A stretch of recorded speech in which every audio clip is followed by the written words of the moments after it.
جو بڑا مہربان نہایت رحم کرنے والا ہے۔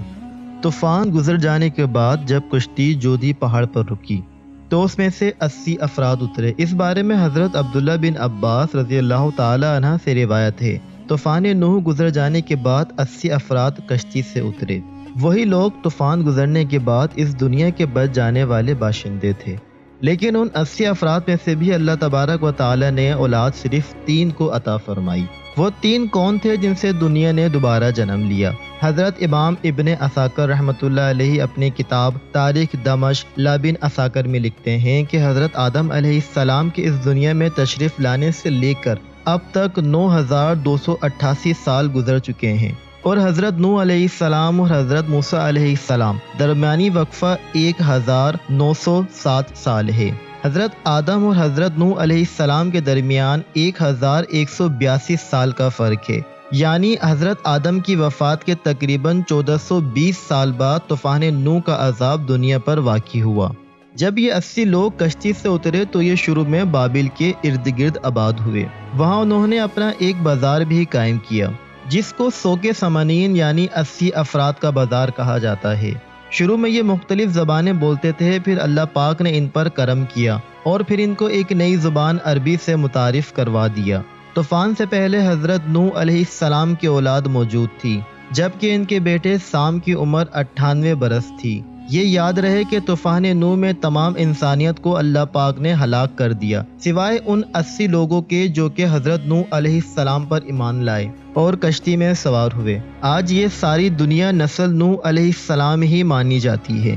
اللہ پاک قرآن پاک میں فرماتا ہے، اور ہم نے اولاد کو باقی رکھا۔ حضرت ابن عباس رضی اللہ تعالی عنہ سے روایت ہے کہ حضرت نوح علیہ السلام کے 4 بیٹے پیدا ہوئے تھے، سام، حام، یافس اور کنعان۔ حضرت سام کی اولاد سفید اور گندمی رنگ کی پیدا ہوئی، حضرت حام کی اولاد کالی پیدا ہوئی، تیسرے بیٹے حضرت یافس کی اولاد سرخی مائل پیدا ہوئی، اور چوتھا بیٹا کنعان تھا جو اپنی ماں کی طرح نوح پر ایمان نہ لایا اور طوفان میں ہی غرق ہوا تھا۔ حضرت ابو قتادہ سے روایت ہے، تمام انسان حضرت نوح علیہ السلام ہی کی اولاد ہیں۔ جب یہ 80 افراد کشتی سے اترے تو اللہ پاک نے حضرت نوح علیہ السلام اور ان کے تینوں بیٹے یعنی حام، سام اور یافس کے علاوہ باقی لوگوں کو ایک خاص بیماری میں مبتلا کیا کہ وہ اولاد پیدا نہ کر سکیں۔ شروع میں یہ تمام افراد بابل میں رہنے لگے، لیکن جیسے جیسے سام، حام اور یافس کی اولاد بڑھنے لگی تو انہوں نے دوسرے علاقوں میں ہجرت کرنا شروع کر دی۔ حضرت نوح علیہ السلام کے 3 بیٹوں کا ذکر جو ہم پہلے بھی کر چکے ہیں، آپ کو بتاتے چلیں کہ سام کو ایشیا، حام کو افریقہ اور یافس کو یورپ کا جد امجد کہا جاتا ہے۔ اس بات کو تاریخ کی تقریباً تمام کتب میں بیان کیا گیا ہے، یہاں تک کہ مغربی تاریخ دان بھی اس کو مانتے ہیں کہ اس وقت جو ہم دنیا میں موجود اقوام ہیں سب کے سب حضرت نوح کی ہی تینوں بیٹوں کی اولاد سے ہیں۔ حضرت نوح علیہ السلام کے تینوں بیٹوں میں سے حضرت سام کو یہ اعزاز حاصل ہے کہ طوفان کے بعد آنے والے تمام انبیاء انہی کی نسل سے تھے۔ آئیے دوستو، سب سے پہلے حضرت نوح علیہ السلام کے بیٹے حضرت سام کی اولاد کا ذکر کرتے ہیں۔ حضرت سام کے بیٹوں کی تعداد اور تاریخ کی کتابوں میں متفقہ علیہ 11 بیان کی گئی ہے، جن کے نام اعلام، کتحان، اسور، عاد، کتبہ، ارفکس، نود، کیے، یود، ارشد اور ارام بیان کیے ہوئے ہیں۔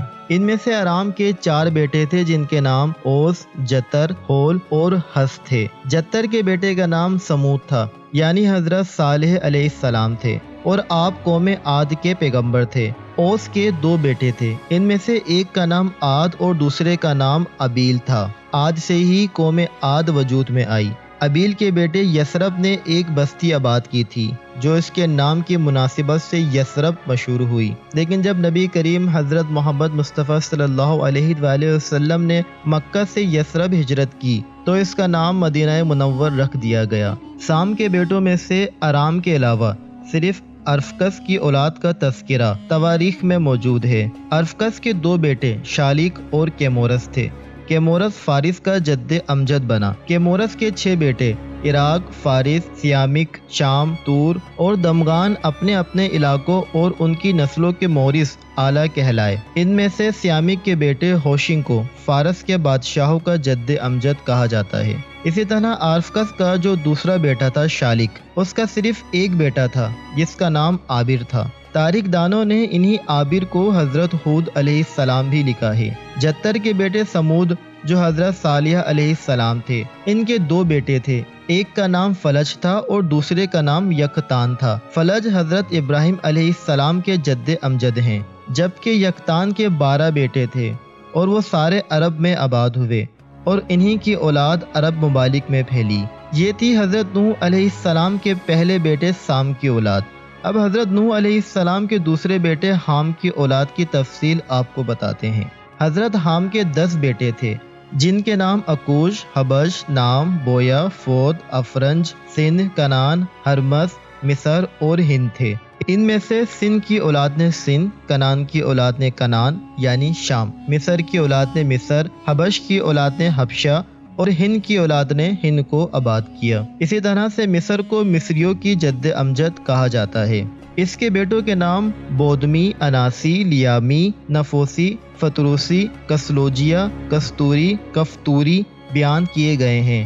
حام کا ایک بیٹا ہند جس کو ہندوستان کا جد امجد کہا جاتا ہے، اس کے 4 بیٹے تھے جن کے نام یورپ، دکن، نہروال اور بنگ تھے۔ بنگ بنگالیوں کا اور یورپ مشرقی ہندوستان کی دوسری قوموں کا جد امجد تھا، لیکن دکن اور اس کے 3 بیٹے دکن کے مختلف قوموں کے مورث اعلیٰ کہلائے۔ اب بات کرتے ہیں حضرت نوح علیہ السلام کے تیسرے بیٹے یافس کی۔ حضرت یافس کے 10 بیٹے تھے جن کے نام بالترتیب ادریس، ترک، ہمبر، چین، مادی، ماجوج، یادان، توبل، مسک اور تیراس ہیں۔ چینی عوام حضرت یافس کے بیٹے چین کی اولاد ہیں۔ ترک کی اولاد نے ترکستان کی ریاستیں آباد کیں۔ مسلک اور توبل نے روس کو آباد کیا۔ ابھی بھی روس میں یہ 2 شہر موجود ہیں۔ اللہ اکبر! دیکھیے میرے اللہ کی شان، کیسے حضرت آدم علیہ السلام سے انسانوں کی ابتدا کی اور پھر حضرت نوح علیہ السلام نے ایک دفعہ انسانوں کو ختم کیا، اور پھر کس طرح دوبارہ طوفان نوح کے بعد کروڑوں انسانوں کو پیدا کر دیا۔ بے شک زمین و آسمان بلکہ اس پوری کائنات کا اللہ ہی خالق و مالک ہے۔ ہمارے لیے کتنی شرم کی بات ہے کہ ایک ہی جد امجد ہونے کے باوجود ہم ایک دوسرے کی جان کے دشمن بنے ہوئے ہیں۔ اللہ پاک ہم سب کو ہدایت اور بھائی چارہ عطا فرمائے۔ آمین ثم آمین۔